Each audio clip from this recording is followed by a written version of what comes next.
Assalamu alaikum and good evening, brothers and sisters. You're listening to Friday Night Prime with me, Amr Suleiman, on Salaam Radio 106.2 FM. A warm welcome, as always, to our Inspire FM listeners on 105.1 in Luton. And we are, of course, Facebook Live, YouTube Live, online at salamradio.co.uk. And, of course, via our iPhone and Android apps. We're always on air for you 24/7, 365, uniting all communities.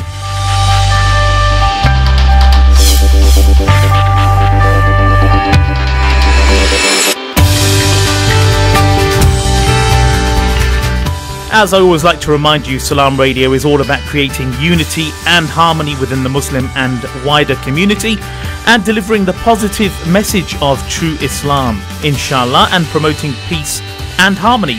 Please do make sure you follow us on Facebook, Twitter and Instagram, and please do also subscribe to our YouTube channel where you can see all of the reruns of our shows. Now, as usual, with all of our shows, you can get involved in the show today via WhatsApp. The usual number 07745 278 978, or you can give us a call and we'll bring you on air at 01733 602 133. Or you can send us a Facebook Live message if you're watching us on Facebook. Now, this week we're joined by Sr Safura Houghton, and Sr Safura is a community events organiser and co-founder of the Lantern Initiative, which I'll elaborate on in a few minutes. And she's currently training also to become a Muslim Chaplain and is also a very busy mum of 4. So we're going to be discussing the forthcoming Lantern Initiative event called Healing Minds on the 8th of April. So more on that in a few minutes. At the halfway point, we're going to be joined by brother Abid Shah, a very popular guy on our airwaves of recent months.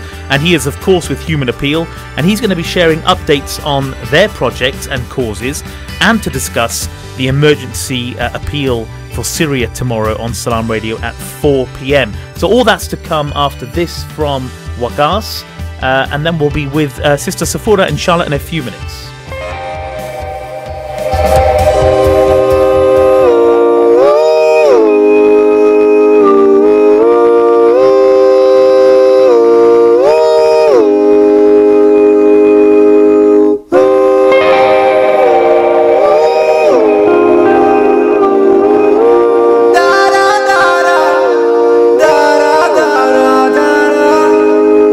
Yeah, in preschool I was kind of a dork.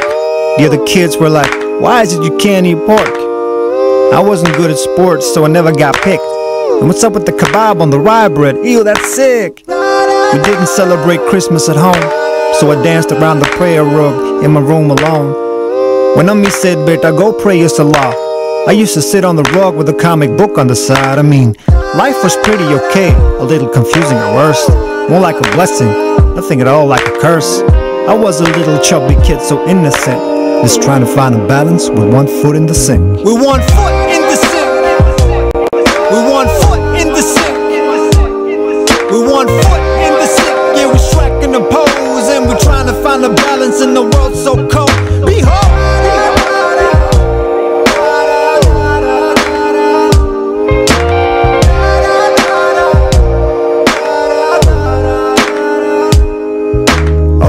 Things got a bit more weird in high school. The kids were like, why don't you drink like the rest of us do? Here's some weed. Puff, pass. I'm okay with admitting I did things in my past that I'm not so proud of, but they were all part of my growth. Like Jay-Z said, that's one to grow with. Nope, not trying to be heroic. It's okay to be out of sync when you're trying to find a balance with one foot in the sink. With one foot in the sink. With one foot in the sink. With one foot. Yeah, we're striking the pose and we're trying to find a balance in the world so cold. Behold, behold, behold.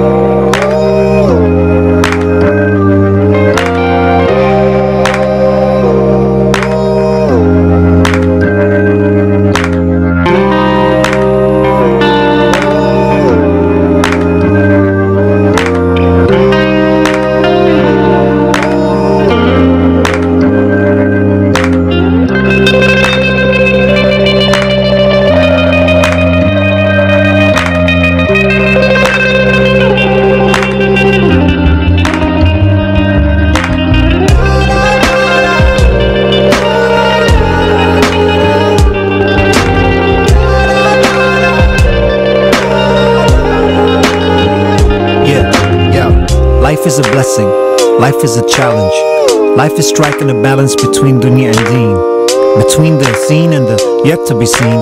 Life is getting up on the scene with a dunya-proof vest, and you will take shots daily, trust me, and make Shaitan so mad that he will come for you with everything that he got. So till the day we die, we ponder and think, just trying to find the balance with one foot in the sink. I was Waqas with One Foot in the Sink, one we haven't played for a while actually, so I always like to listen to that track now and then. Now, as I was saying before we played the track, Sister Safura is a community events organiser and co-founder of the Lantern Initiative. She's currently also training to become a Muslim chaplain and is a very busy mum of 4. And she also writes articles for Amalia, I think I'm saying that correctly, a Muslim women's magazine. And of course, she's a presenter on our very own Parenting Matters show. Assalamu alaikum, sister. Wa alaikum assalam. How are you? Alhamdulillah, I'm good, yeah. Good. Well, thanks for coming on today. Thanks for having me. No, you're welcome. And first of all, well done on the Parenting Matters show. I think it's a huge success, and I know lots of people that tune in, so I think it's a great show and a welcome addition to the Salaam Radio family. Thank you. No, you're welcome. So the Lantern Initiative, I think I've said this a few times, people are not necessarily going to know what it is. So who are you, and what do you do, and how did it all start? So the Lantern Initiative are a very small, not-for-profit community organisation. We founded the Lantern Initiative about 3 years ago in Milton Keynes. Okay. That's where I used to live. And the reason the Lantern Initiative came about was because we identified a need in the Muslim community, especially for mental health events. Right. Now, the problems that we kept identifying were that mental health was still very much a taboo subject in the Muslim community. People were refusing to talk about it.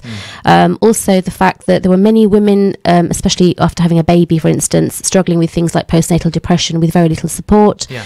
Families who wouldn't listen to them, who wouldn't acknowledge that the postnatal depression existed, things like that. And then, of course, there were brothers as well coming forward, saying things about, mental health issues in the male Muslim community. Yeah. And for some reason, the male Asian population, especially, are very, very reluctant to seek help. Now, statistics have actually also shown that, across the board, the Muslim community, the depression can be more chronic for British Muslims. Right. And they also tend to have lower rates of improvement. And those are quite worrying facts. Now, that's interesting. So what do you think the reasons are? I mean, is there statistical evidence that shows what the prominent reasons may be for this? I think mainly just because it's such a taboo subject in the community. I think people aren't willing to talk about it. And, when you look at the older generations, they in the Asian communities especially, they still believe that mental health issues are down to, laziness, weakness of character, weakness of iman, things like that. And that can be a real hindrance, not just for people wanting to seek help, but also for people's recovery. It can be a real hindrance. So those are the main issues that I think exist in the Muslim community. And you mentioned that males, did you say young males particularly, that were not coming forward? I think across the board. Across the board, really, because it's just not seen as, men tend not to talk anyway. Yeah. And then sort of in the Asian community, it's even worse. It's even worse, I think. Is it because there's a stigma attached to having mental health issues in our community, or do you think it's just that it's not recognised and it's just swept under the carpet? Is that the predominant reason, do you think? I think there is a stigma attached. Okay. I think generally people see it as a weakness, that it's, that you're not coping, or that you're a lesser person, or that you have, a weaker iman, things like that, because you have mental health issues. And people just aren't willing to acknowledge that these things exist within our community. Yeah. And do you see, or rather have you seen, any steps towards change in this area? I mean, around the work that you've done, or rather as a result of the work you've done, have you seen a sort of direct impact of these events, which we'll come on to in a minute in terms of what's forthcoming and what you've done? But the events that you've organised, have you heard of stories that have had a positive step in the right direction as a result of these events taking place? Yeah, so we've had a number of women actually. Somehow it's just sort of happened that most of our events have been for women, and it's not been intentional. It's just because of the way things have panned out. Sure. Women have come forward to sort of demand more of these events, and so that's why it's just worked out that way. And we found that after the events, we do get women coming forward to speak, especially to the mental health professionals that we have. Right. And they come forward because they feel a bit more empowered. They feel more able to speak out than they would have been able to before. And they'll come and they'll admit that they have an issue and they need to perhaps access a counsellor or a psychotherapist, somebody they need. And also some people have come forward about things like domestic violence, abuse that's taken place, so, clearly there's something happening in these events that's triggering these things off, that it's also encouraging them to speak out. And I think really it's about equipping them with those tools and empowering them with that knowledge that there is help out there. There are ways for you to help yourself, and there are people in the Muslim community that can help you too. So come forward and seek that help.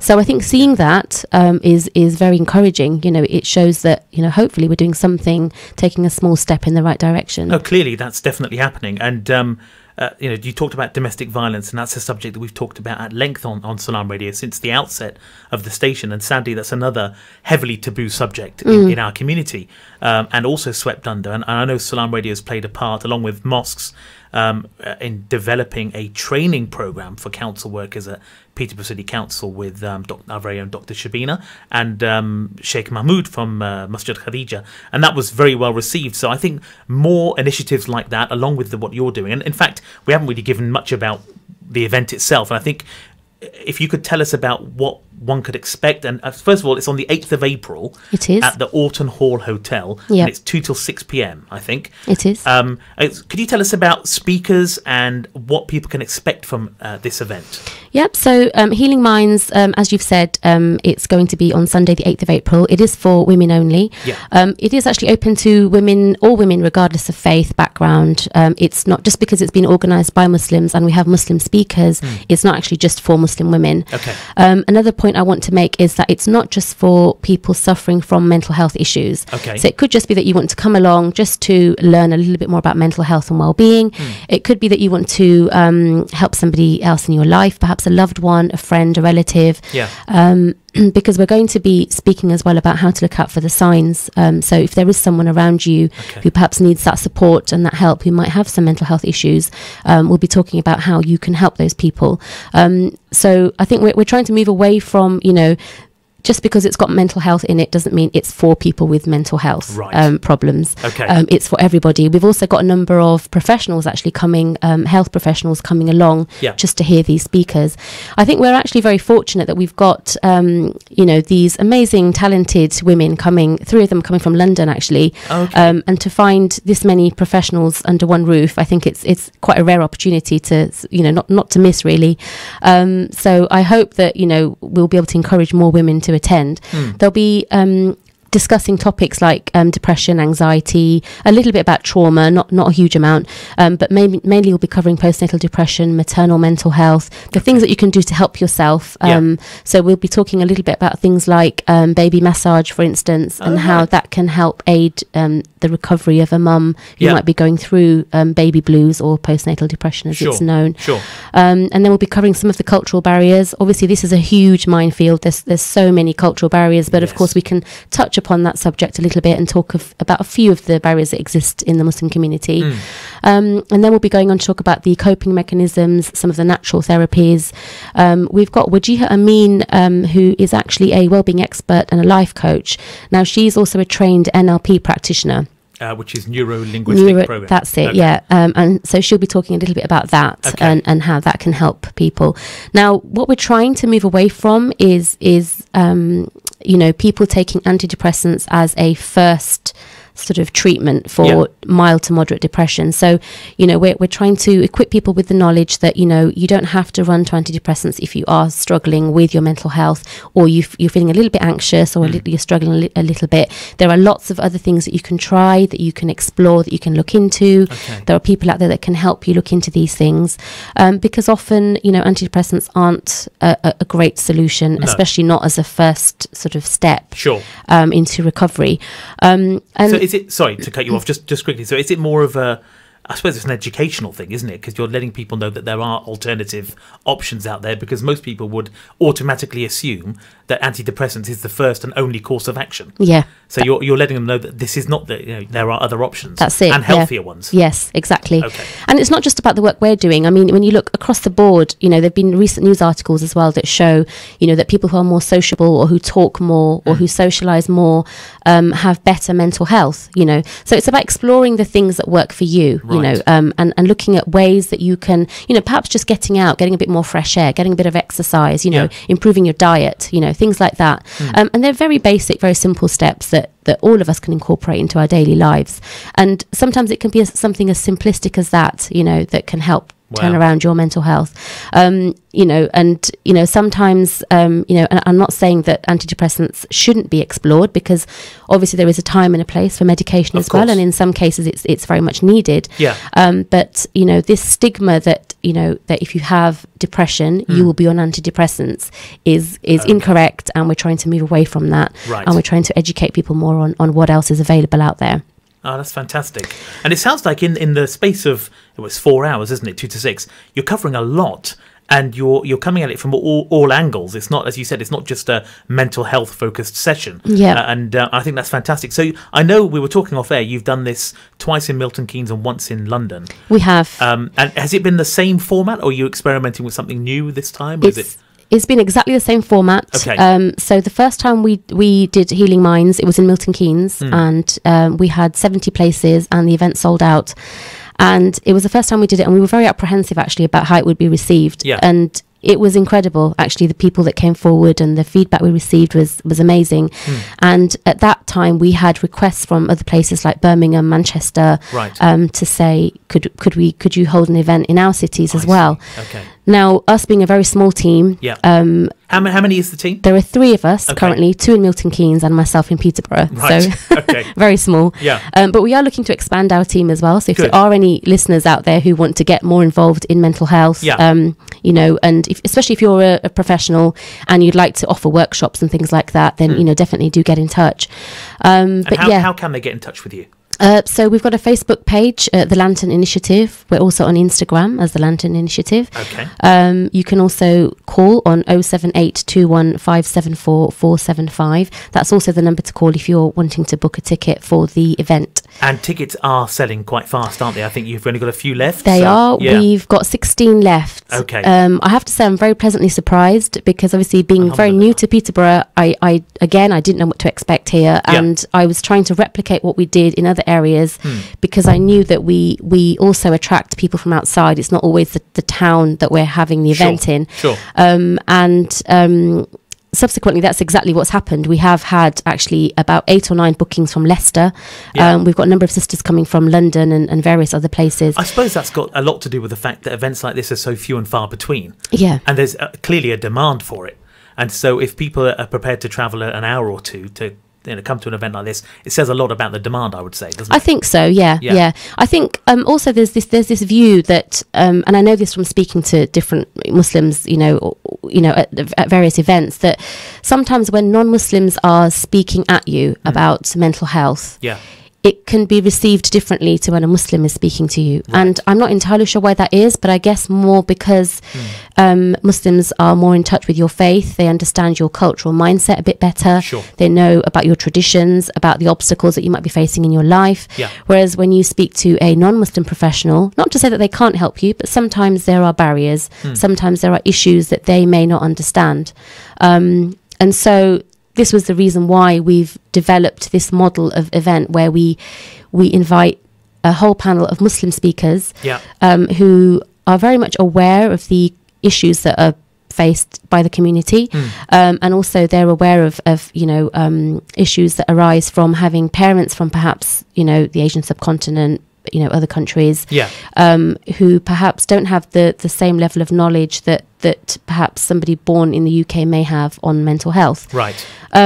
So when you hear these ladies speaking, it's amazing how much knowledge they have, how much knowledge they've acquired, the education they have, how knowledgeable they are about the Muslim community, because they've obviously worked with Muslim communities all over the UK. Right. So they're incredible women to listen to as well, and they've all got very empowering stuff to say. So you've mentioned one of them, Wajiha Amin, and who are the other speakers? So Layla Habibti is the second one. She's a spokesperson for Inspirited Minds. Now, some people might know them. They're a mental health charity based in London. Right. They also have a blog. They write articles. They do quite a lot of work all over the UK. Okay. And again, although they're run by predominantly Muslims, they exist for people across the board, so not just Muslims, they cater for non-Muslims too, but that charity is called Inspirited Minds, if people want to look them up. They're also on Facebook and on Instagram. Then we have Julie Locke. She runs an organisation called First Step DV, which is domestic violence recovery. And she's actually developed a range of programs and assertiveness workshops and things like that for women who've been through domestic violence. So we're going to touch upon that a little bit in the event, because we're aware that a lot of women, their mental health issues stem from domestic violence of some nature. That's not to say that everybody who comes to our events is being, abused, in some way, but there are a small number that come in who have experienced domestic violence, and sometimes the results of that can be long lasting. The impact on mental health can be long lasting. And so that's why we feel it's quite an important topic to cover. Sometimes you'll find that people have experienced this sort of thing early on in life, and the effects have sort of lasted for years and years and years, and it's stuff that hasn't been dealt with. And so that's why we're bringing that into the workshop as well. Interesting. And then lastly, we have Shabina Akhtar, who is local from Peterborough. She's a holistic wellbeing consultant. She works a lot with essential oils. She does aromatherapy. She does massage. She does baby massage. She does a lot of Ayurvedic medicine as well, which is Indian sort of massage techniques and things like that. So she's another very holistic kind of practitioner, kind of, again, moving away more from the sort of conventional medicines, antidepressants, things like that. And she's great actually at teaching people about art therapy and, the various natural forms of treatment. So I've heard about, you have to forgive my ignorance here, sister, but I've heard about art therapy, and I know it happens at the coffee morning on a fortnightly basis at the Masjid Khadija, but what is art therapy? You've got to enlighten me on this, because I've heard this before. Now you mentioned it. So I don't know a huge amount of myself, but art therapy is a way actually for people to express their emotions. And what they find is that even people who do colouring, for instance, actually are able to express their emotions through the art that they're doing. And I don't know exactly how it works, but studies have shown that it helps people, and that's why you have this growing kind of trend in adult colouring books and things. You might have seen them. I have, yes. Because it's very much something that has an effect on our health, on our emotional and mental well-being. It's very therapeutic. Interesting. So I'm just going to let the listeners know again about the details of this. This is Sunday the 8th of April, 2 to 6 at the Orton Hall Hotel in Orton Longville, and booking is via the mobile number. 07821 574475. It's the price is £25, if I'm not mistaken. It is, and I think you said there's about 16 tickets left. That's right. And I imagine they're going to go very, very quickly. So listeners, if you are interested in this, which clearly you would be, any sisters out there, it's called Healing Minds. It's a ladies' event focusing on mental health and well-being, and a lot more besides, as you've heard. So please do give that number a call, 07821 574475, and call it quick, because those tickets there are only 16 left. £25, 2 to 6, and it's a very welcome event for Peterborough, and certainly a unique event for Peterborough, and hopefully many more to come. Do you have plans in the future for other cities, or to replicate it on an annual basis? I mean, what's your thoughts? I think we'd like to do it we'd like to hold Healing Minds in other cities. I think we've had requests already, which is, which shows that people will receive it quite well. We actually had a message recently from a venue in Birmingham saying that they'd like to host the event there next time. Now, obviously, being such a small team, it's not something that we can promise people, but for now, I think our sort of goals and aims are set on Peterborough, and then hopefully in the future, inshallah, if we can sort of branch out, then we will offer the event in other places. But some of our plans actually include offering mental health events for men as well. Good. And also perhaps some mixed events too. Also smaller scale workshops, things like that. Oh, that's good. So you're going to vary it and try and get enough broad scope of audience. I think so. Yeah. But also, when you've got a big event like this, it's like a conference event, and you've got a huge number of women there, and it's mental health professionals talking to you, but you're not actually getting that one-to-one support that you might need. So sometimes it's about doing an event like this and then following it up with smaller workshops, where people can actually come and actually speak to get some counselling or some therapy on a one-to-one basis. Well, sorry to cut you off. We're out of time, unfortunately. But listeners, you've got all the details. You know what you need to do. Sister, thank you so much for today and for telling us all about this event. I'm sure it'll be a huge success, inshallah. Stay tuned, listeners, for Brother Abid Shah after the break, inshallah. Stay tuned to Salaam Radio after this short ad break. The Prophet Muhammad, peace be upon him, said, among the best deeds are to feed the poor and the deserving.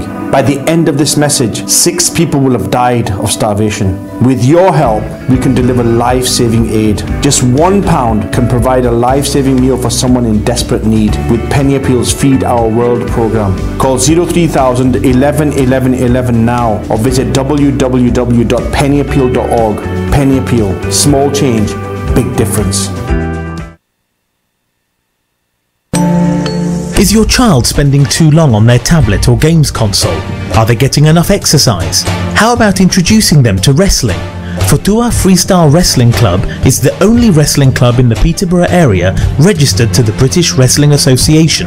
Wrestling is a prophetic sunnah sport that the Prophet Muhammad, peace be upon him, and his companions regularly participated in.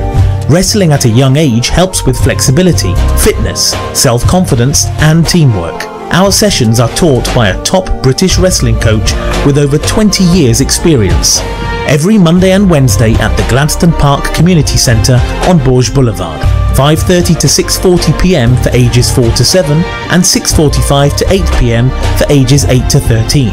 Monthly fees are only £10 for 8 classes ages 4 to 7 and only £15 for 8 classes ages 8 to 13. Your first session is free, so come and give us a try. To enrol, contact 07971 448847. Forthcoming Freestyle Wrestling Club, every Monday and Wednesday at the Gladstone Park Community Centre.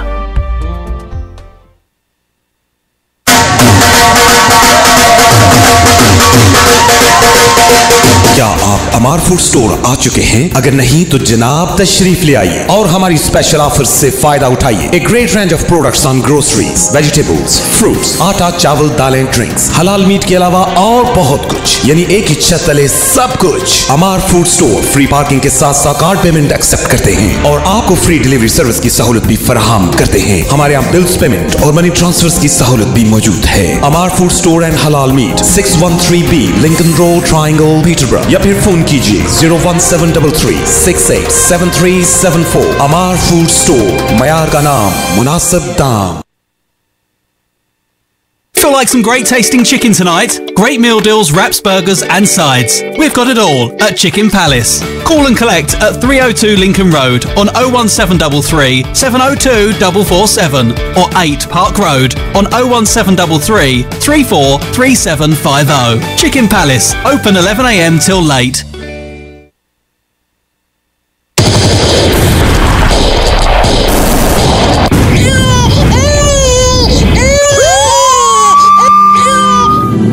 Just 2 weeks, the death toll in eastern Ghouta has reached over 1,000. Violence and airstrikes continue to devastate life, leaving people without the basics they need to survive. These are desperate times for the people of Syria. Join Human Appeal this Saturday the 24th from 4 p.m. for a live appeal in aid of the people of Ghouta on Salaam Radio 106.2 FM or online at salamradio.co.uk.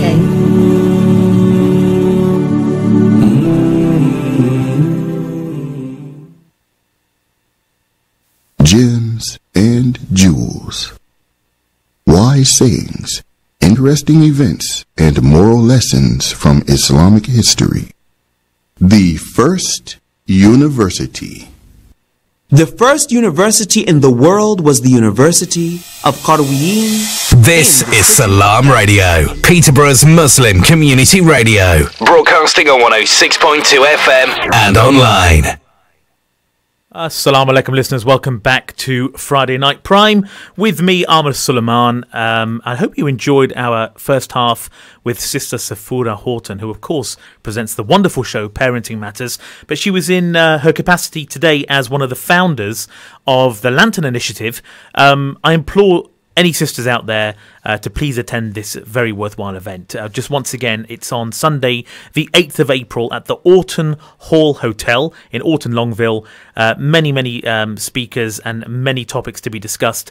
The tickets are £25 and the number for obtaining tickets is 07821 574475. That's Healing Minds, presented by the Lantern Initiative. Now, in a moment, we're going to be joined by Brother Abid Shah of Human Appeal, and we're going to talk to him about an update on their projects and causes, and more importantly, to discuss the horrific things that are and have been happening in Syria, in Ghouta particularly, and that's why tomorrow there's a very, very special live appeal here on Salaam Radio at 4 p.m. with Brother Abid and Human Appeal to obviously get desperate aid out to people in Syria, inshallah. So I'm going to bring Brother Abid on air now, inshallah. Assalamu alaikum, Brother Abid. Wa alaikum. How are you, brother? Alhamdulillah, very well. How are you? Yeah, alhamdulillah, very well. Thanks for joining us here on Friday Night Prime. I know you're no stranger to our airwaves, and it's been a while since you were last on. I thought it made sense to have you on to talk about, I suppose, give our listeners an update, seeing as they've given so generously in the appeals that you've held here on Salaam Radio. I think it just makes sense to give our listeners an update on the work that Human Appeal is doing and the project, and more importantly, the appeal which is going to take place tomorrow and the reasons why it's so important for everyone to give generously tomorrow. But before all that, how are things generally at Human Appeal? And I think you've got a new role at Human Appeal these days, if I'm not mistaken. That's right. Yeah, alhamdulillah. Well, firstly, jazakallah khair for having us, for having me on air. As always, pleasure to speak to you. And yes, my new role involves dealing with mosques, with masajid across the UK for Human Appeal, and sort of interacting with mosques and encouraging mosques to support our projects and working with mosques, supporting mosques as well. So mosques support us in terms of fundraising for our projects, and I actually help many mosques fundraise for themselves. MashaAllah. So it's almost like creating partnerships with them. Yeah, so effectively you're helping each other. Clearly, I mean that's absolutely. Yeah, absolutely. And okay, so it's I wouldn't say a departure, but it's certainly a different role to what you've had before. But how are you finding it? Are you finding it a challenge? Is it more easy? Is it difficult? It's interesting. It's a different change. It's nice. It's a good change, I think. It is a bit of a challenge. I can imagine. Find different mosques working very differently. Different mosques responding to us very differently as well. And it's interesting mix of mosques to work with. But at the same time, it's nice to be able to help mosques as well. I mean, there are many mosques across the country doing fantastic work for the community. And it's good to be involved in some of that work. It's good to help them, and also there's many mosques. SubhanAllah, I had a brother from mosque just last week tell me of how grateful he was to us for giving their musalli, the attendees, an opportunity to donate towards such projects. Oh wow! Which was nice. Which was nice to hear from him. Yeah, and he was very grateful for that. No, mashallah. So that's it's pretty nice. It's nice. A good mix, mashallah. No, of course. And let me ask you this: you go to many different cities, you see many different masajid in different cities. Do you get a feel or an insight or any understanding of how much the work that is done by mosques is understood in the wider community, not just within the Muslim community? But do you find that mosques are very not vocal, but do they publicise the great work that goes on? Does that happen enough, or do you think that there are still those pockets of communities that just don't have any understanding of a lot of the amazing work that mosques do? I think as a Muslim community at large, we don't necessarily understand how mosques work. At least not holistically. Okay. And I think I mean, you mentioned mosques advertising the work that they do, and I think again, as a Muslim community at large, you find Muslim organisations are not the best at advertising the good work that they do, and that might be because of humility and trying to maintain a sense of sincerity rather than advertising and putting it out there. Yeah, I understand that. I suppose the angle I'm thinking of from here is that social media.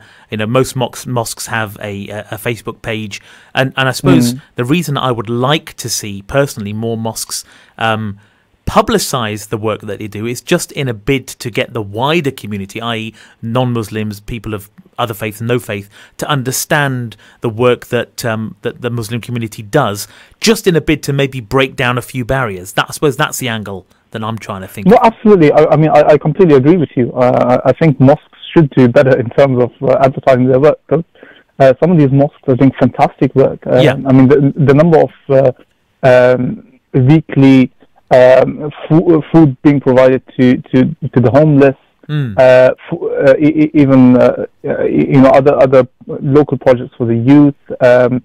Some mosques are offering counselling for married couples, youth, people facing mental health issues. There's phenomenal work going on across the country. And unfortunately, other than perhaps the local community or those attending the mosques, people don't necessarily appreciate what the mosques do, because they don't know. To be honest, they don't really know what the mosque is up to until you go to the masjid and see you see posters up at the mosques talking about the youth work or the homeless feed or the counselling or other classes that the mosque is offering. And you're right.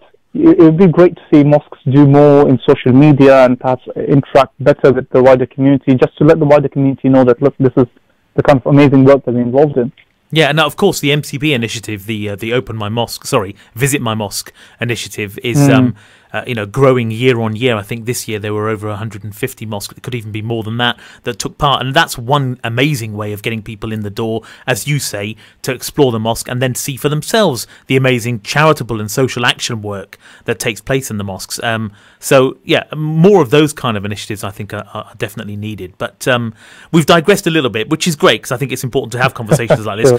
But getting back to human appeal, could you kind of tell us at the minute what are kind of the core projects or causes that you guys are fundraising towards these days, and then we can perhaps talk in more detail, granular level, about the appeal tomorrow here on Salaam Radio. Sure. SubhanAllah, where do I start? I mean, there's so many appeals at the moment, so many projects that we're working on. Too many, unfortunately. We were having an internal discussion the other day, and someone mentioned that our aim should be not to exist. But unfortunately, the way things are going, there are so many crises, so many communities across the Middle East, across Africa, that are faced with conflict, poverty, extreme poverty, and alhamdulillah, we're trying to do a little bit to alleviate some of that poverty, to help some of the brothers and sisters that have been affected by the conflict or the extreme poverty that they're facing. I think the last time I did an appeal on Salaam Radio, we were fundraising for Iraq. Yes, I remember it well. Yeah. MashaAllah, a lot of brothers and sisters in Peter were donated generously. And MashaAllah, our work in Iraq has grown tremendously. I think it's probably our biggest project at the moment. So if I'm not mistaken, it was just after last Ramadan, or maybe last Ramadan when I was fundraising for Iraq. And over the last 1 year and 2 months or so since the start of 2017, alhamdulillah, we've, if I'm not mistaken, we've provided over $30 million worth of aid in Iraq now, alhamdulillah. And our work in Iraq is widely recognized by mainstream charities, by UN organizations, to be absolutely fantastic, alhamdulillah. We have provided food. We've done massive food distributions. We've supported schools and education centers. We have also provided safety and security for vulnerable children and women, amongst other projects that we are doing in Iraq, mashallah. So that's just a brief update on a project that we fundraised at on the radio. I think one of the things that I regularly notice about Human Appeal is the fact that you build sustainable projects. You build sustainability within areas that need that sort of aid. So it's not just about delivering food parcels, but you're building almost infrastructure and things to let people to get some normality back in their lives. Is that a common core objective, would you say, for most of your causes? Absolutely. I mean, what we don't want is for individuals or families in these places to rely on us again and again. Yeah. We want to be able to try and provide them with the education or the means to be able to provide for themselves, to be able to work and provide for themselves or provide for their families, and not to have to rely on us or any other charities. And I think you find the Muslim community and Muslim charities are focusing a bit more now on long-term sustainable projects, and alhamdulillah, Human Appeal is doing so as well. Mashallah, that's very good. So you've spoken about Iraq, and certainly a good update in terms of the last time you did an appeal for us just over a year ago. Obviously, there's no escaping the tragedy and the horrific events that have happened in Syria of late and in recent years. So we're talking about events that we couldn't even begin to comprehend that families have been through. So can you talk to us more about what Human Appeal is doing for the desperate people of Syria? Sure. Look, we've been working inside Syria and in the outskirts, so in Lebanon, in Turkey. We've done some work in Jordan as well in the past. But alhamdulillah, we've been working a lot inside Syria over the last 6-7 years now. MashaAllah. Sorry, brother. I don't think many, obviously I'm not going to name other charities, but I don't think many charities have actually worked in Syria, unless I'm mistaken. But my understanding is that not a lot have. No, not many have. It's not very easy to work inside Syria, as you can imagine. Yeah. But alhamdulillah, we've managed to work in Syria quite extensively. We've provided food, bread in particular, and flour to bakeries and so on. Yeah. They've in turn provided food for thousands upon thousands of people. In fact, millions of people, I believe. Alhamdulillah. Over the last 6-7 years, alhamdulillah. Amongst other things, we also have a center, a medical center, almost a small hospital inside Syria called Al Iman Hospital, which we are supporting and funding, which has treated thousands upon thousands of people, alhamdulillah.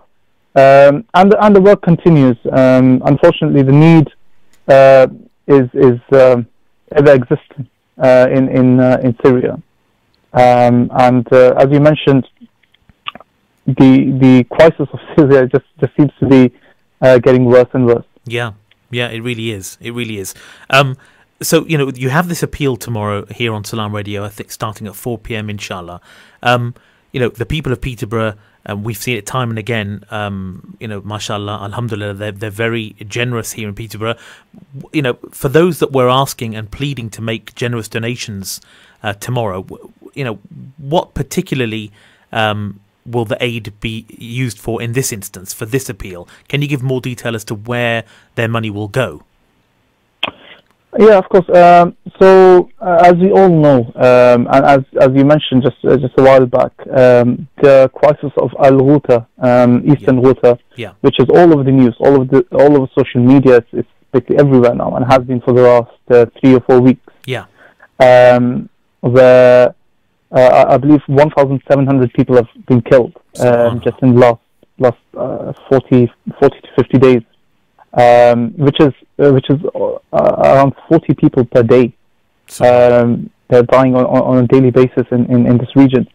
50,000 people displaced and shelters now. And I think often what we forget, especially in conflict zones, and in Syria in particular, actually, when we talk about Syria, we often focus on the conflict.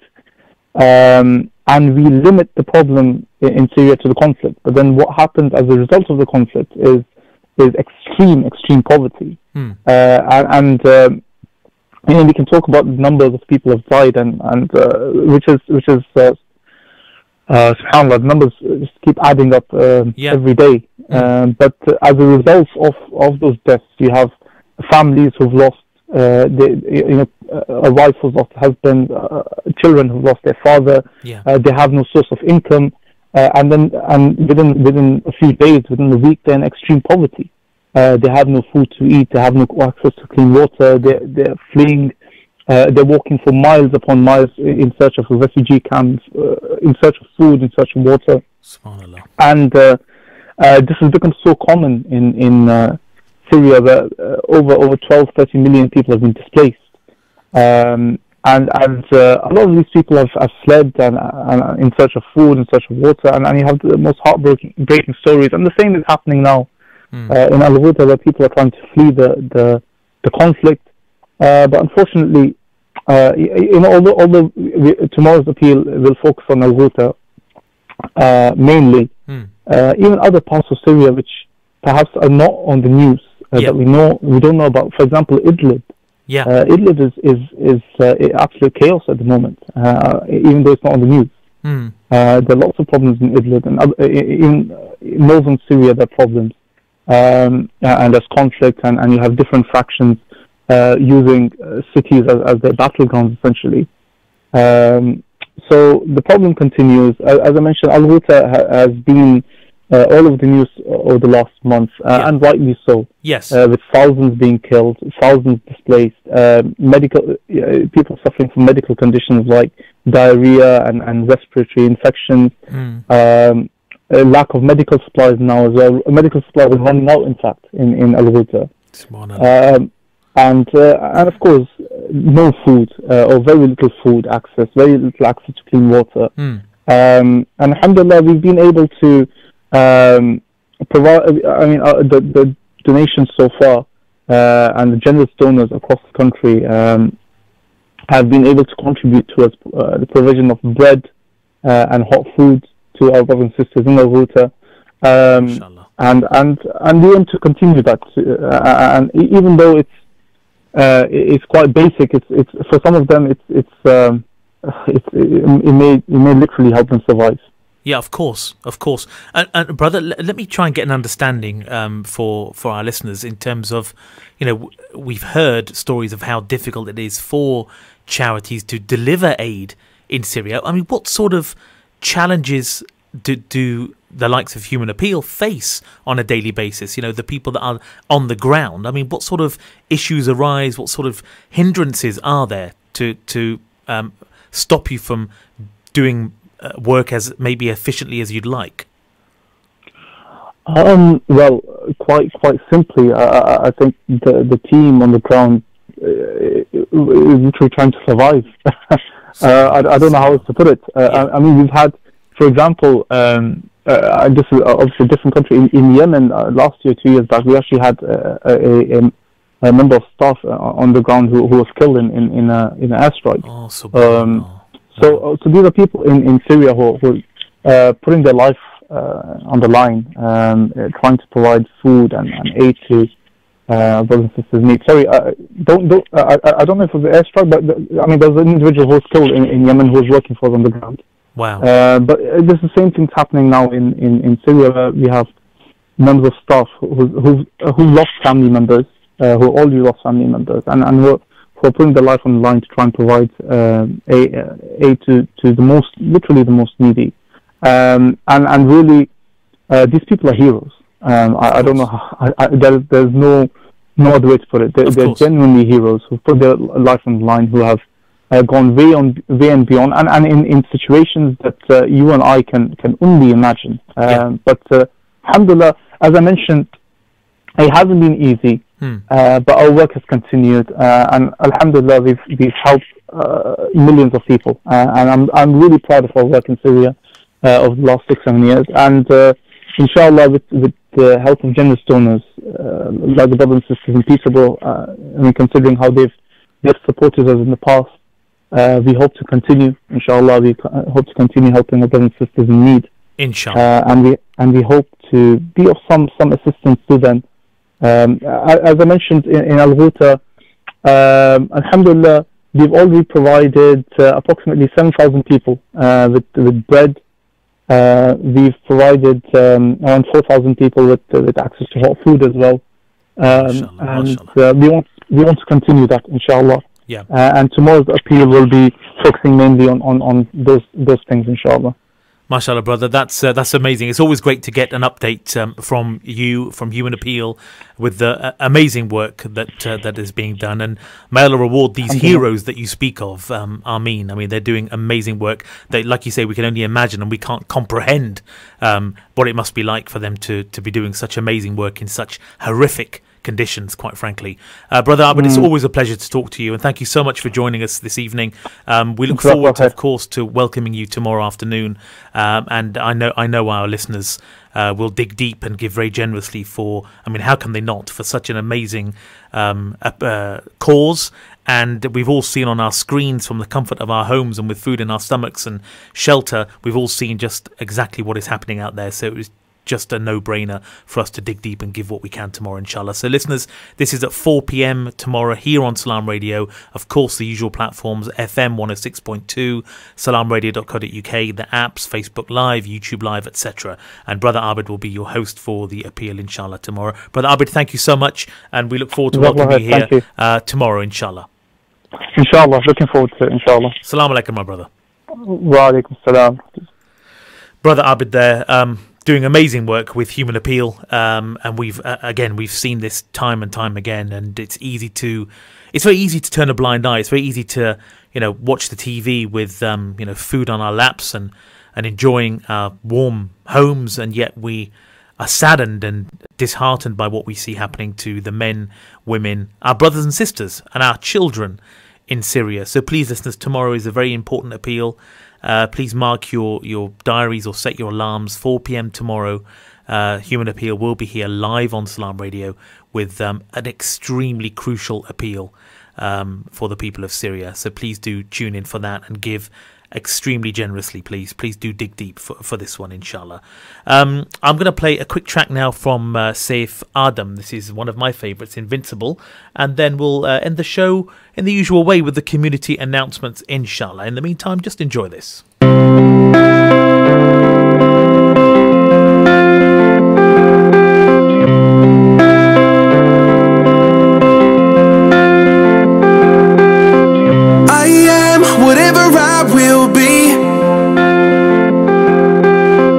Don't need to be what you need me to be. Yeah. Thank God for what He's done for me. You give me so much light, and you make me feel invincible. Invincible. You're the one that gives us power from above. Invincible.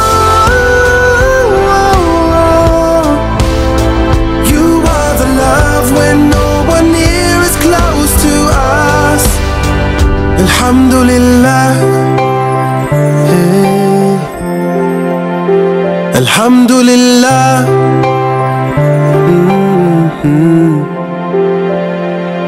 You can be whatever you want to be. Never listen to those who kill your dreams. Hey. You have Allah and He will set you free. Will put it right and make you feel invincible. Invincible. You're the one that gives us power from above. Invincible. You are the love when no one near is close to us. If there's one thing I know, is that seasons come and go, but Allah will keep you warm and break through the hearts of stone. He can make you invincible. Invincible. You're the one that gives us power from above.